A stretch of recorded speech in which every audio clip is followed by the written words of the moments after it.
26 years after the country had been founded. For these entire 26 years, the state had no legitimate constitution.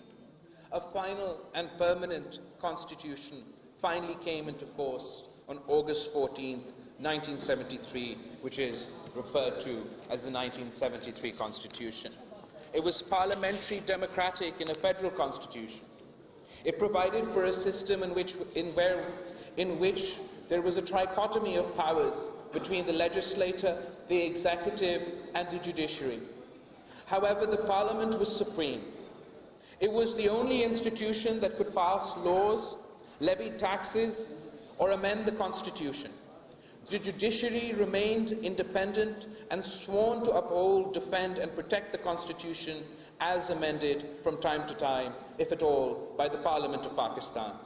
The executive remained subordinate to the Prime Minister and the cabinet elected by the Parliament. But before the nation could benefit from the full fruits of the unanimously adopted Constitution, as a democracy, full authority and the freedom to vote was given to all adult citizens, irrespective of caste, creed, or religion. Sovereignty was in effect vested with the people. The four provinces, Punjab, Sindh, NWFP, which is now Pakhtunkhwa, Balochistan, enjoyed considerable autonomy and had their own governments on the pattern of the federal government. The Constitution awaited the results of the UN-sponsored plebiscite to include Kashmir as a fifth province of Pakistan. A vibrant, progressive, popular, and people-serving government was in place when on July 5th, 1977, General Zia-ul-Haq arbitrated the Constitution under the euphemism held in abeyance, abolished Parliament, dismissed the CJP, and sacked all the judges who were not prepared to take an oath contrary to the one they had already been bound by. The popularly elected Prime Minister, Shaheed Zulfikar Ali Bhutto, was hanged after a so-called judicial process which no one accepts as just, proper, or in accordance with law. But to suppress the outraged public, the military dictator imprisoned thousands of political workers, flogged and tortured the public, and also hanged quite a few of them after summarily pretending to try them before court-martials. In the meantime, those judges who had willingly taken the oath to be loyal to the military dictator validated the coup in the case of Begum Nusrat Bhutto in 1977.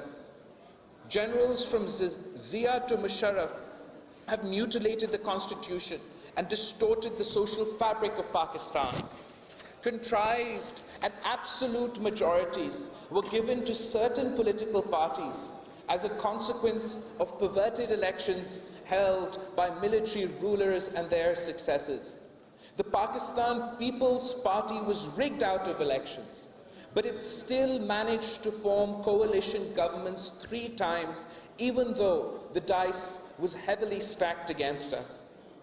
It was in fact obliged to hold hands, to join hands with other political parties to form government, when it otherwise ought to have had a majority had the elections not been interfered with, as we now know beyond a reasonable doubt after the decision in the Asghar Khan case. The design was to keep the Pakistan People's Party from forming government. And if the Pakistan People's Party government was inevitable, then it was to be a weak government, a handicapped government. It was to govern with its hands tied behind its back. It was to be in office, but not to be in power. And come what may, the people of Pakistan were not to decide their future. This has unfortunately remained a continuous pattern. I can catalogue historically a number of instances in which our opponents were facilitated not only by the core establishment, but also, unfortunately, by the judicial branch. Many misdemeanors of our opponents were overlooked, even as they committed a grievous act of subverting the loyalty of judges of the superior courts. On our part, we remained on the wrong end of the stick with both Shaheed Mohtarama Benazir Bhutto, twice the Prime Minister of Pakistan, and President Zerdari spending long terms in jail without trial or conviction. As chairman of the Pakistan People's Party, I have a few specific observations and suggestions to submit with humility and respect before the bar and the bench of Pakistan. The first hits closer to home. As we all know, the Lahore High Court forms part of the crime scene in Shaheed Zulfikar Ali Bhutto's judicial murder. The Lahore High Court and other courts in Pakistan are where Shaheed Mohtarama Benazir Bhutto and President Zerdari were dragged in fake, false and fabricated cases. We witnessed the murder of justice, where convictions were dictated to judges over phone calls. And unfortunately today, we still wait. We wait for justice for Shaheed Mohtarama Benazir Bhutto in her assassination case.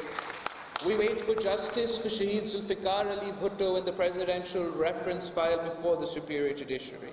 And therefore I request the members of the bar, the members of the judiciary, join us in our pursuit for justice. Join us in our pursuit for justice. The Pakistani people have waited far too long for justice in Shaheed Zulfikar Ali Bhutto's case. And now the Pakistani people have waited far too long for justice in Shaheed Mohtarama Benazir Bhutto's case. How can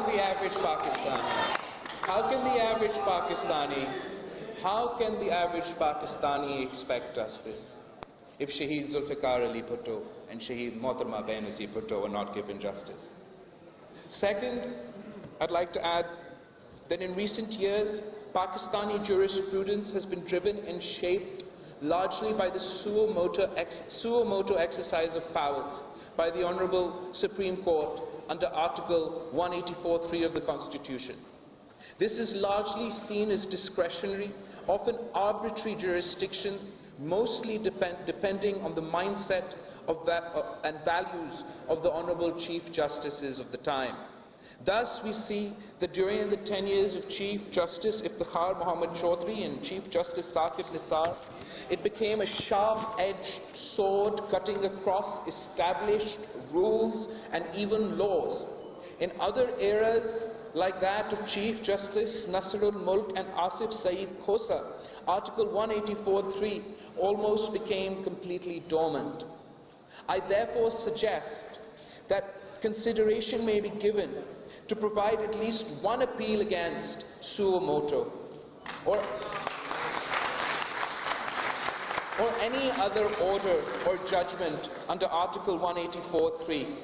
It could be provided that initially the matter raised would be heard by a bench of 3 honourable judges, while an intra-court appeal would lie to a larger bench of 5 or more honourable justices. Third, my party is opposed in principle to clauses 62 and 63 of the Constitution, to clauses of Sadiq and Amin, not because we don't believe that members of Parliament should be either. We do believe that members of the highest authority in government should be both Sadiq and Amin. But the issue with us is not that. The problem that we encounter is that as a matter of fact, the findings is largely based upon discretion and leads often to conflicting judgments. This is so because the terms Sadiq and Amin are imprecise and vague. The same facts already seem to have led to different learned benches to different learned conclusions. Uncertainty in the application of the law is thus weakness in the law, which is why we call for reform. 4, I suggest that more lady judges ought to be inducted in the Superior Judiciary. In 1994, Shaheed Mohtarama Benazir Bhutto elevated as many as 5 female lawyers to the High Courts, including Madam Justice Fakhr Nisa Khokar, and Nasra Iqbal as Lahore High Court judges, Khalida Rashid Khan as Peshawar High Court Justice, and Majida Rizvi as a judge of the Sindh High Court. Unfortunately, none became Chief Justices or were elevated to the superior courts for what may be taken as gender bias. Only in 2018, Sayyidat Tahira Safdar became the first female CJ of the Balochistan High Court. Commendable, but not change enough. Only 6 lady justices in the superior judiciary as opposed to 141 male judges. Compared to other countries, we lag far behind. It is high time we caught up with the rest of the world. We certainly don't believe that the women of Pakistan deserve anything less.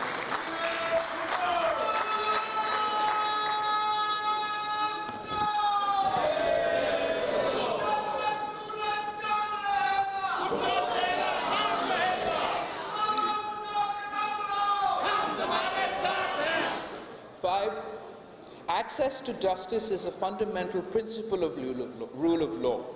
It ensures that marginalized segments of society have their voices heard. One of the main hurdles faced by low-income litigants is the cost of legal proceedings. To counter this obstacle, implementations of more substantial, robust, and accessible legal aid programs are necessary. 6. Victims of sexual abuse are continually denied access to justice despite legislative protections. One of the deterrents in this is the Thana culture.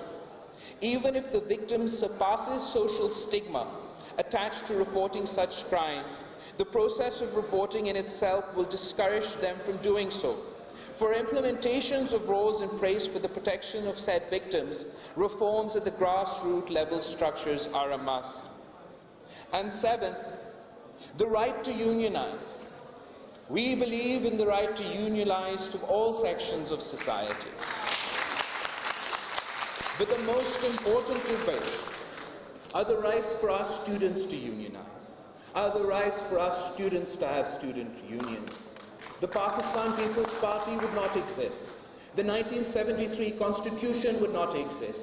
A democratic Pakistan, a pluralistic Pakistan would not exist. The politics of the left would not exist. The politics of equality and justice would not exist if the student unions did not exist.